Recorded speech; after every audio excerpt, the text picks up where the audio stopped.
Magandang araw mga bata! Ang aralin natin ngayon ay sining. Unang markahan, Module 3. Iba't ibang kasangkapan at kagamitan sa pagguhit ng sarili, pamilya, tahanan at paaralan.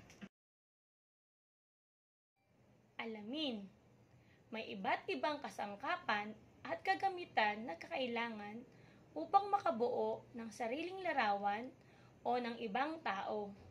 Sa pagguhit sa mga ito ay maaaring gumamit ng linya at hugis. Sa module na ito, ikaw ay inaasang nakagagamit ng iba't ibang kasangkapan o kagamitan upang makalika ng sariling larawan, larawan ng pamilya, tahanan, at paaralan bilang paraan ng pagpapahayag sa sarili. Subukin. A. Pagtugmain ang kagamitan sa pagguhit mula sa hanay B na angkop para sa larawan sa hanay A. B.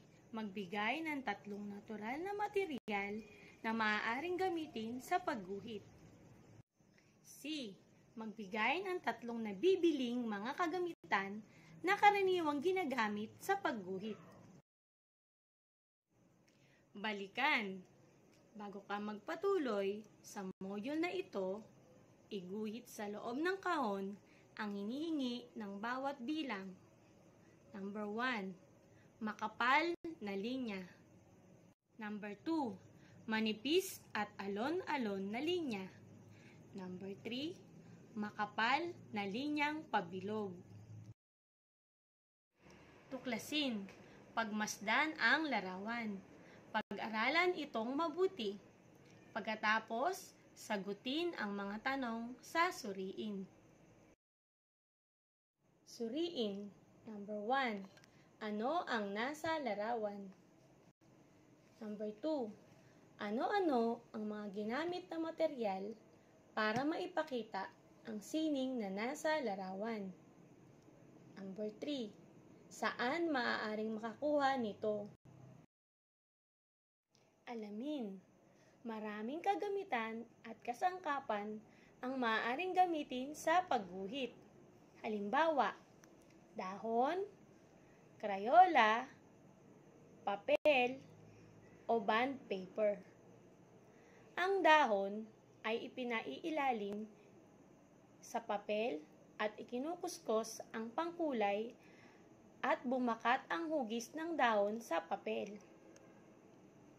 Sa ikalawang larawan, naiguhit ang bahay na ito gamit ang sumusunod: ruler, lapis, sign pen o ballpen, pencil color, at piso. Sa pagguhit ng sarili, larawan ng pamilya, tahanan, at paaralan, na ipapahayag natin ang ating saloobin. Ang mga sumusunod ay mga kagamitan o materyales na maaaring gamitin sa pagguhit: lapis, krayola, papel, papel na dekulay, stick, dahon, huling, balat ng kahoy, buto, at sinamay. Pagyamanin. Gawain 1. Pag-aralang mabuti ang larawan.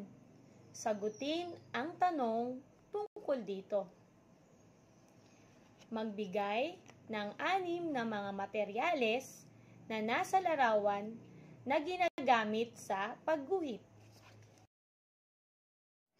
Gawain 2. Pagmasdan ang larawan. Sagutin ang tanong tungkol dito. Number 1. Ano ang ginamit sa pagguhit sa makapal na buhok?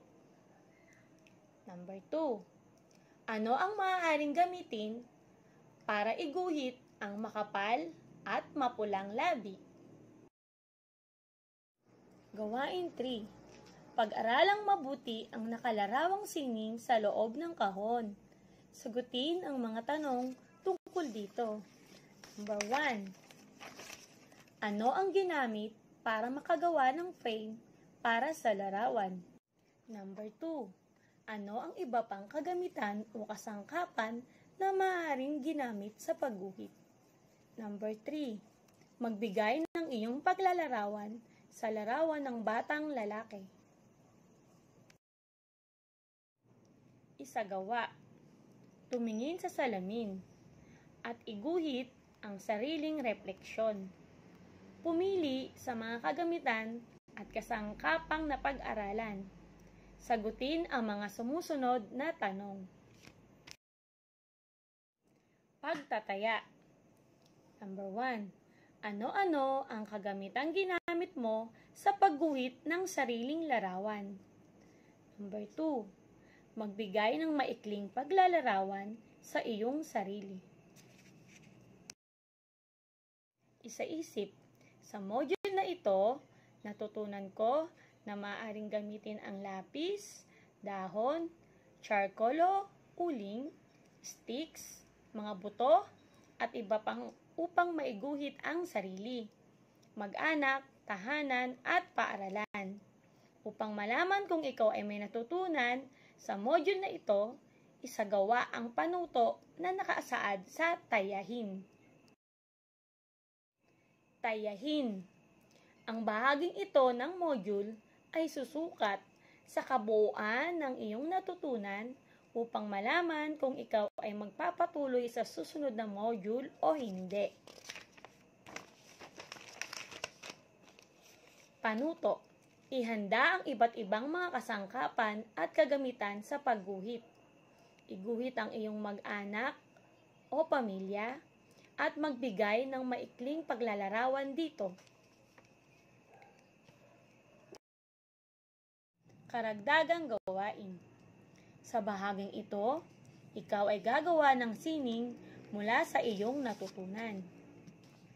Gamit ang mga kasangkapan at kagamitan sa pagguhit na natutunan, iguhit ang larawan ng iyong tahanan.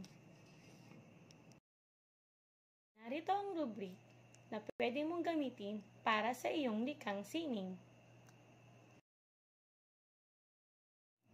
Nakuha niyo ba mga bata? Hanggang sa muli, ito ang inyong guro, Teacher Virginia Mendoza. Paalam!